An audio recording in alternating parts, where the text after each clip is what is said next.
le 4 mai 2026. Une simple correspondance. 4 pages, signée par les chefs traditionnels du pays Bassa.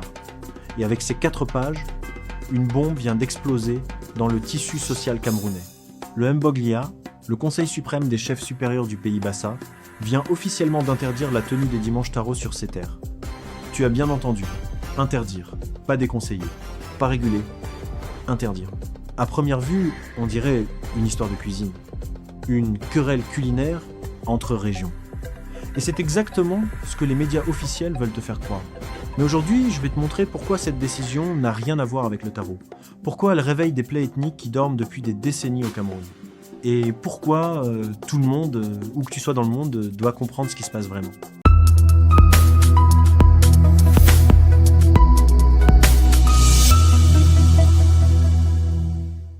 D'abord, pour ceux qui ne connaissent pas, qu'est-ce que le dimanche taro? Le taro, c'est un plat traditionnel, originaire du nord-ouest et de l'ouest du Cameroun. Plus précisément, c'est un héritage du peuple Njemba dans le nord-ouest anglophone et c'est devenu un emblème de la cuisine bamileke à l'ouest. Tu prends des tubercules de macabo ou de taro, tu les piles en pâte épaisse et tu accompagnes ça d'une sauce jaune onctueuse faite à base d'huile de palme rouge et d'épices. Tu manges ça avec de la viande, du poisson fumé, des tripes, de la peau de bœuf et tu accompagnes traditionnellement avec un bon vin rouge. Depuis une vingtaine d'années, à Douala et à Yaoundé, une tradition urbaine est née, le dimanche taro. Le dimanche après-midi, après l'église, après une séance de sport ou un match, les amis se retrouvent dans des coins de rue spécialisés. Ils mangent ce plat ensemble, ils boivent ensemble, ils parlent, ils rient. C'est devenu un véritable phénomène social camerounais. Toutes les communautés y participent. Bamileke, Bassa, Beti, Sawa, anglophones, peu importe. Le dimanche taro, c'était l'un des rares moments où les barrières ethniques tombaient autour d'un plat partagé. Et c'est précisément ce qui pose problème aux chefs Bassa. Reprenons leur communiqué. Selon le Mboglia, le dimanche taro, je cite, dilue la culture culinaire Bassa. Il représente une influence extérieure qui efface les traditions du peuple Bassa. Pour le remplacer, les chefs traditionnels promeuvent désormais ce qu'ils appellent le dimanche bongo et le dimanche ikok. Le bongo, c'est une sauce à base de noix de palmiste fermentée. L'ikok, c'est une sauce à base de feuilles épluchées finement, généralement accompagnées de poisson. 2 plats authentiquement Bassa. Et selon les chefs, ces 2 plats doivent retrouver leur place centrale dans les réjouissances et les partages communautaires sur les terres ancestrales Bassa. Tu vois où ça commence à devenir explosif ? Le pays Bassa, c'est pas un petit village isolé, c'est une portion immense des régions du centre et du littoral. Ça inclut une partie de Douala, la première ville économique du pays, ça inclut Edea, Pouma, Ezeka, ça inclut des centaines de quartiers urbains où vivent côte à côte des Bassa, des Bamileke, des anglophones, des Beti, des étrangers même.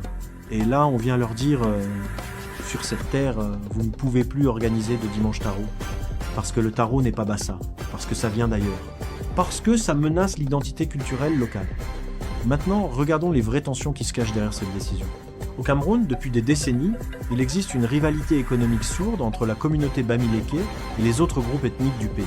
Les bamileke sont historiquement entrepreneurs. Ils contrôlent une part énorme du commerce, du transport, des PME dans tout le pays, et particulièrement à Douala, qui est en pays côtier traditionnellement Sawa et Bassa. Cette présence économique massive des Bamileke sur des terres qui ne sont pas historiquement les leurs créent depuis longtemps des frustrations, frustrations économiques, frustrations identitaires, frustrations politiques, et le taro dans tout ça n'est pas qu'un plat, c'est un symbole. Quand un Bassa dit que le dimanche taro dilue sa culture, il ne parle pas vraiment de cuisine. Il parle de la présence bamileke et anglophone qui s'impose même dans les loisirs du dimanche, sur sa propre terre, en effaçant ses propres traditions. C'est ça que disent les chefs. Sans le dire vraiment, avec la diplomatie des correspondances officielles. Mais voilà ce qu'il faut voir clairement. Cette décision, elle arrive à un moment très précis. Le Cameroun est dans une période de transition politique sensible. Paul Biya a 93 ans. La succession est ouverte, les communautés se positionnent, les notables tirent leurs cartes. Et dans ce contexte, les chefs traditionnels Bassa envoient un signal très clair. Ils veulent reprendre le contrôle symbolique de leur territoire. Ils veulent que leurs identités, leurs traditions, leurs plats soient reconnus comme premiers sur leur terre ancestrale. C'est pas anodin, c'est politique, profondément politique. Et la réaction sur les réseaux sociaux ne s'est pas fait attendre. Sur TikTok, sur Facebook, sur WhatsApp, c'est l'embrasement. D'un côté, les Bassa et leurs sympathisants applaudissent une décision qui rétablit la dignité culturelle. De l'autre, les Bamileke, les anglophones et beaucoup de jeunes urbains crient au tribalisme, à la division, à l'absurde. Comment en 2026, dans un pays qui vit déjà une guerre civile dans ses régions anglophones, dans un pays qui se cherche, on peut encore se diviser sur un plat? Comment des chefs traditionnels peuvent-ils décider de ce que leurs administrés mangent le dimanche? Mais derrière cette polémique, il y a une question beaucoup plus profonde que personne ne pose. Cette question, c'est qu'est-ce qu'une identité camerounaise commune? Existe-t-elle vraiment? Pendant 70 ans, depuis l'indépendance, on a essayé de construire un Cameroun uni. Un peuple, un drapeau, une nation. Et pourtant, à chaque génération, on retombe sur les mêmes failles. Bassa contre Bamileke, anglophone contre francophone, Betty contre tous les autres, nordiste contre sudiste.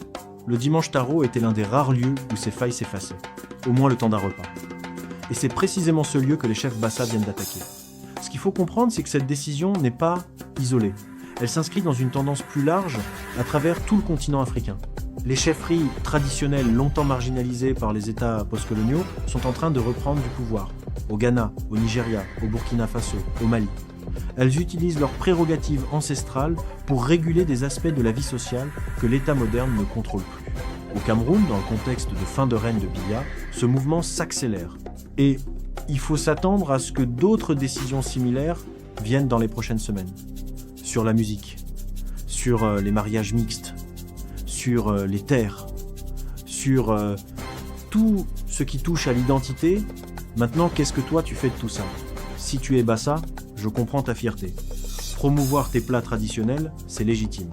Le bongo et l'ikok sont des trésors culinaires qui méritent d'être valorisés.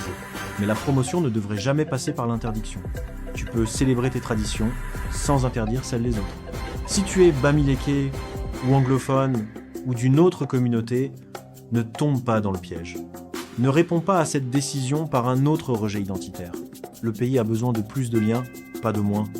Si tu vis sur une terre Bassa, respecte ses chefs traditionnels, mais continue à vivre tes traditions chez toi, en privé, en famille. Si tu es de la diaspora, où que tu sois, parlant autour de toi. Parce que cette histoire, on va essayer de la minimiser. Les médias internationaux vont en parler comme d'une curiosité culturelle. Mais c'est beaucoup plus que ça. C'est le symptôme d'un pays qui se déchire silencieusement, communauté par communauté, plat par plat, dimanche après dimanche. Et la vraie question qui reste, celle dont personne ne veut parler, c'est celle-ci. Si chaque chefferie traditionnelle se met à interdire ce qui ne vient pas de ses terres, qu'est-ce qui restera du Cameroun? Un patchwork de petits royaumes ethniques qui s'ignorent. Ou pire encore, qui se combattent. L'expérience d'autres pays africains nous l'a montré. Quand l'identité ethnique remplace l'identité nationale, quand chaque communauté veut régner chez elle au détriment des autres, on arrive très vite à des conflits qu'on n'arrête plus. Le dimanche taro, ce n'est pas qu'un repas, c'est un test. Un test pour savoir si le Cameroun, en 2026, est encore capable de partager une table commune. Ou si chacun va finir par manger seul, dans son coin, dans sa langue, avec sa propre tradition, en oubliant qu'il y avait un pays entier qui aurait pu se construire autour d'une seule sauce jaune. Si cette analyse t'a éclairé, abonne-toi à Politique Cameroun, active la cloche, partage cette vidéo dans tous tes groupes WhatsApp, pose-toi la question sincèrement. Et dis-moi en commentaire, pour toi, le dimanche taro, on l'autorise partout ou chacun chez soi? On se retrouve très vite. Salut!